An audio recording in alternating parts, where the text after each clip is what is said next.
एक बार की बात है। एक गांव में लालू नाम का एक आदमी रहता है। वह रोज गांव में अपनी नींबू पानी का ठेला लगाता था।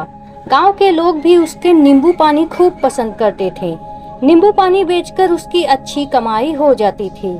एक दिन लालू बीमार पड़ जाता है और बिस्तर पर लेटे लेटे अपनी पत्नी से कहता है, मधु, आज मेरी तबीयत ठीक नहीं है। मैं बीमार हो गया हूँ। पता नहीं अब मेरे धंधे का क्या होगा। तभी उसकी पत्नी मधु उससे कहती है, अजी आप चिंता न करो जी, आप आराम करो। जब तक आप ठीक नहीं हो जाते तब तक मैं चली जाती हूँ नींबू पानी बेचने। क्या बात करती हो? तुम नींबू पानी बेचने जाओगी?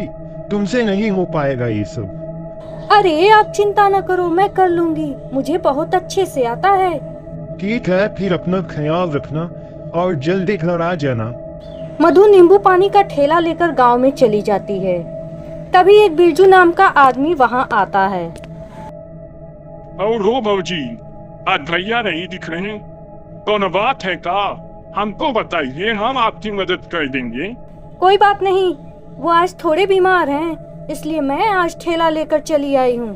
तुम्हें अगर नींबू पानी पीनी है तो बोलो, वरना यहाँ से चलते बनो। आ जाते हैं मुंह उठाकर। अरे भौजी, आप तो खामखाने नाराज हो जाती हो। ठीक है, मुझे भी एक गिलास अपने इन हाथों से नींबू पानी पिला दीजिए, मैं यहाँ से चला जाऊंगा। मधु बिरजू को एक गिलास नींबू पानी दे देती है। बिरजू नींबू पानी पीकर मधु को उसके पैसे देकर वहाँ से चुपचाप चला जाता है। तभी वहाँ दो मनचले बदमाश गुजरते हैं। दोनों बदमाश मधु के पास आ जाते हैं और उससे कहते हैं, अरे भाई, देख रहा है कितनी गर्मी है आजकल, फिर भी ये खूबसूरत हसीन सी औरत यहाँ अकेले नींबू पानी बेच रही है। ओफो, अरे रे रे। उन मनचलों की बात सुनकर मधु को बहुत गुस्सा आ जाता है और वह उन दोनों से कहती है, अपनी बकवास बंद करो और अगर तुम्हें नींबू पानी पीनी हो तो बोलो, वरना यहाँ से चुपचाप से निकल जाओ, वरना तुम दोनों की गर्मी यहीं उतार दूंगी। मधु की बात सुनकर दोनों बदमाश चुपचाप से वहाँ से चले जाते हैं। तभी दूर खड़ा बिरजू मधु के पास आता है और उससे कहता है, क्या हुआ भौजी, कहीं ये बदमाश आपको परेशान तो नहीं कर रहे थे?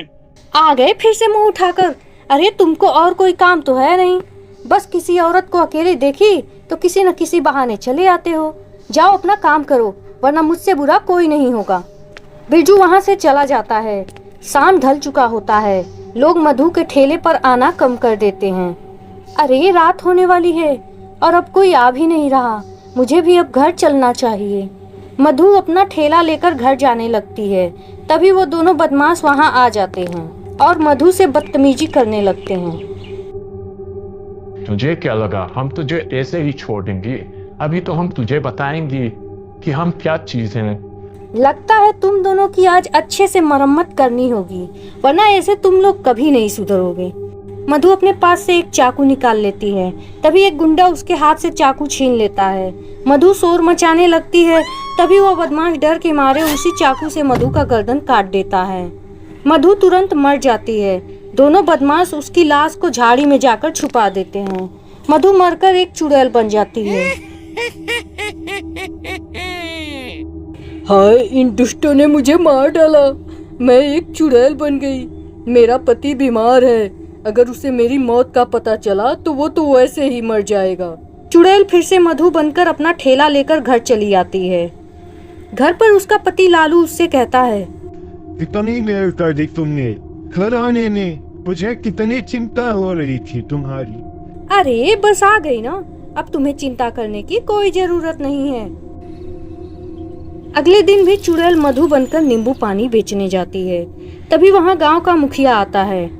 अरे मधु, जरा हमको भी एक गिलास नींबू पानी पिलाओ, बहुत जोरों की प्यास लगी है। तभी बिरजू भी वहाँ आ जाता है और मधु से कहता है, अरे भौजी, प्यास तो हमको भी बहुत लगा है, लगे हाथ हमें भी एक गिलास नींबू पानी पिला दो। तभी मधु अपने भयानक चुड़ैल रूप में आ जाती है और उससे कहती है, हाँ रुक, आज तेरा भी हिसाब कर देती हूँ। तुझ जैसे लोगों की वजह से ही आज की बहू बेटियां सुरक्षित नहीं है।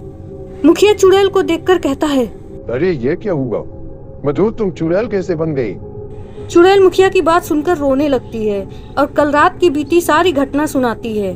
बिरजू चुड़ैल से कहता है, भौजी, मुझे माफ कर देना, पर मैं तुम्हारे हत्यारों को तुम्हारे पास जरूर लाऊंगा। बिरजू उन दोनों बदमाशों को चुड़ैल के पास लेकर आता है। चुड़ैल उन दोनों को मार देती है और वहां से चली जाती है।